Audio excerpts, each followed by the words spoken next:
સુરતના લાલગેટમાંથી એસઓજીએ 3.5 મહિના પહેલા 1 કરોડની એમડી ડ્રગ્સ પકડી પાડ્યું છે. આ ગુનામાં 33 વર્ષીય ડ્રગ્સ માફિયા શહેબાઝ આલમ ઇરશાદ હુસેનને લાલગેટ પોલીસે ઝડપી. ડ્રગ્સ પકડાયું ત્યારે શહેબાઝ યુપી વતન ભાગી ગયો.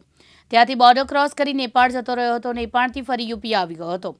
યુપીથી પાછો સુરત આવતા લાલગેટ પોલીસે પકડી લીધો છે.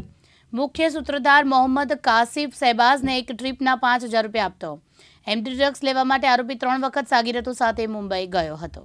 આરોપી યાન વેસ્ટેજનો ધંધો કરે છે. મુખ્ય સૂત્રધાર મોહમ્મદ કાસિફ ઇકબાલ ઉર્ફે પસીના શેખ અને શહેબાઝ આલમ છેલ્લા 6 વર્ષથી ચાલાકીથી ઘરની બહાર લોક મારી ટેરેસ પરથી ડોલ મોકલી નીચે ગ્રાહકોને એમડીની ડિલિવરી આપતા. જ્યારે ગ્રાહકોને ડ્રગ્સ લેવા અને રૂપિયા આપવા અલગ અલગ જગ્યાઓ પર બોલાવતા. અગાઉ એસઓજીએ મુસ્લિમ વેશ ધારણ કરી ઉત્તર પ્રદેશની દરગાહ પાસેથી ડ્રગ્સ માફિયા કાસિફને પકડી પાડ્યો હતો. અત્યાર સુધીમાં ગુનામાં 8 જણા પકડાયા છે. ડ્રગ્સ માફિયા કાસિફના મોબાઈલ વોટ્સએપ કોલ મળ્યા, જેમાં તેણે યુએઈ અને દુબઈમાં તેમજ મુંબઈના 12 જણાને કોલ કર્યો હતો.